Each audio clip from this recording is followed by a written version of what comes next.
Ya, Assalamualaikum warahmatullahi wabarakatuh. Waalaikumsalam. Saudara, pertama-tama saya sangat amat senang bisa berjumpa dengan saudara-saudara. May I speak? Okay, perfect. Please go ahead. Saya ingin Please go ahead. Jadi saya senang sekali bahwa saya bisa berjumpa dengan saudara-saudara. Saudara-saudara datang sini, ada yang biaya sendiri, ada yang biaya dari beasiswa, apapun juga source of itu. Tapi saudara itu datang di sini untuk sebagai orang yang beruntung bisa belajar di sini. Nah, beruntung bisa belajar di sini juga belajarlah yang betul-betul. Cepat selesai, cepat pulang. Kenapa saya katakan? Begini, saudara harus ketahui bahwa kita ini ada 3 fase yang kita alami pernah. Fase Bung Karno yang saya selalu bilang itu nasionalisme. Kalau Menteri Hukum mengatakan, Bung Karno selalu mengatakan karakter building, membuat kita jadi orang Indonesia, to be proud of, to be an Indonesian. Dulu kita di volta van kulis dulu, nenek saya, kakek-kakek kamu tuh namanya di volta van kulis, kakek gembel.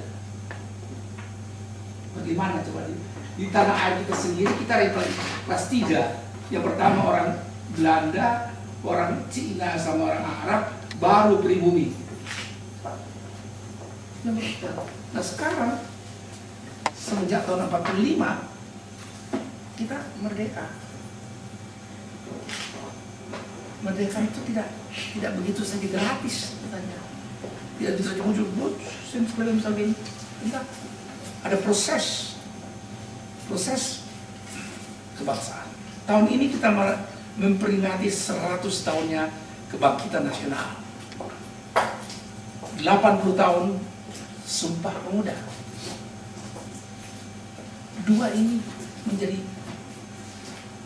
ujung tombak daripada kehadiran kita semua di sini. Saya bisa pakai jas di sini, pakai dasi di sini, duta besar di sini.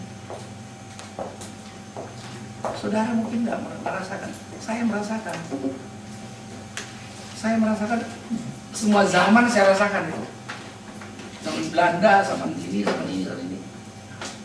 Bung Karno mengatakan dia harus memilih rakyat Indonesia bagaimana. Konsentrasi pada karakter and nation building, membuat rasa kebangsaan. Tapi kesalahannya Bung Karno, dia terlalu lama dalam impian terus, sehingga dia katakan revolusi ini belum selesai. Saya masih ingat pada tahun 65 saya lulus dari Akademi Angkatan Laut tahun 61. Tahun 65 saya kebetulan dengan 5 yuta dari perwira-perwira muda yang memberontak, yang bikin reformasi datang ke Bung Karno. Bung Karno mengatakan, kamu tahu ada pepatah Amerika, it says, American it says, never change your horse while you are crossing a river. American saying. Lalu saya katakan, Pak, Bapak naik kuda yang sudah tua, pincang, pindahlah ke kuda yang muda. Dia bilang, shut up, apa yang kau tahu tentang revolusi? Saya lebih tahu tentang kau revolusi. Nantilah saya penjara masuk ke berontak itu. Tapi yang alhamdulillah keluar lagi, prosesnya kemudian saya menjadi dirjen, menjadi teman-teman saya yang di Angkatan Laut masih perwira biasa, saya sudah naik ke sini. Ya, rezeki orang beda-beda. Tapi yang mau yang saya katakan bahwa Bung Karno mengatakan ini dipukul sama Soeharto karena tidak ada economical, tidak ada. Orang aja bilang saya organisasi, saya organisasi. Tapi perut tidak bisa menunggu. Food, your stomach cannot wait. And at first beginning, nanti kalau nonton Nagonan, yes. At the first beginning you want to fight for freedom. But if you are free, what then? Apalagi musuh kita siapa? Bukan Belanda, musuh kita adalah diri kita sendiri. Nah, datang Soeharto. Soeharto ditunjang oleh orang-orang yang dulu waktu zaman revolusi sama-sama tentara pelajar. Waktu merdeka, waktu kita sudah tahun 50, sebagian itu yang si Ucok, saya sebutkan si Ucok sama si Badu. Si Ucok ini tak pandai dia nih, kayak si Ujang, tak pandai dia.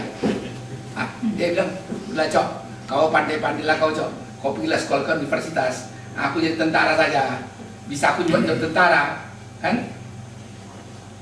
Si Badu di sekolah. Nah, waktu Soeharto berkuasa, kembalilah orang yang dari Berkeley,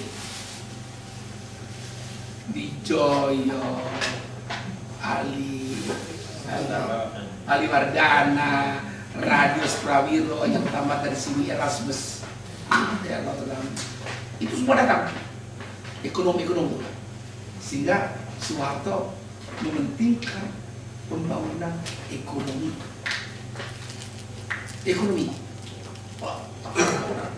Ekonomi dia lupa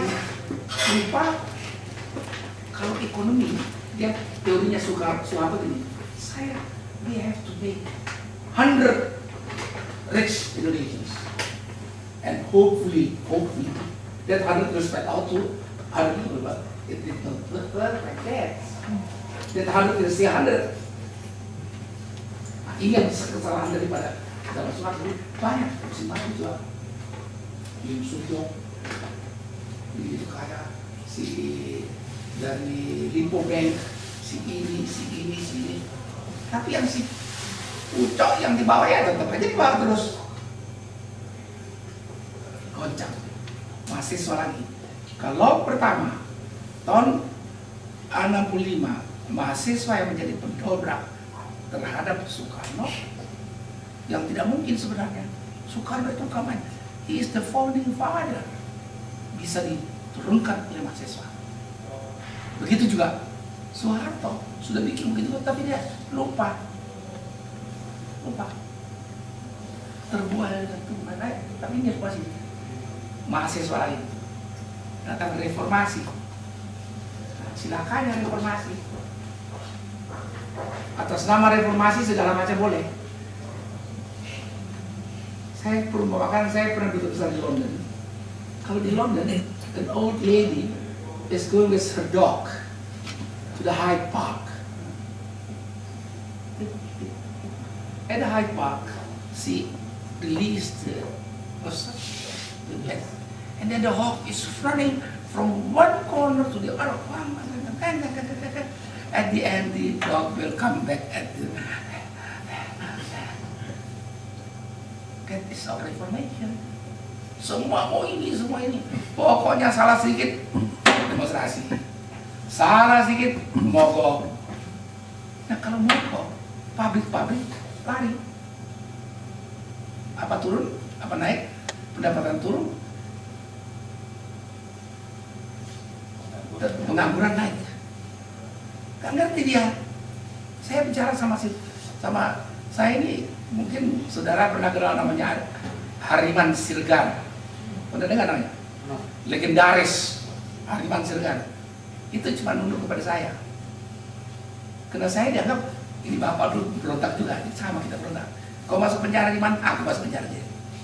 Kau jangan ngajar aku. Seperti itu. Saya jalan sama semua itu. Sarmu bisa paling ketua itu. Mereka dengar sama saya.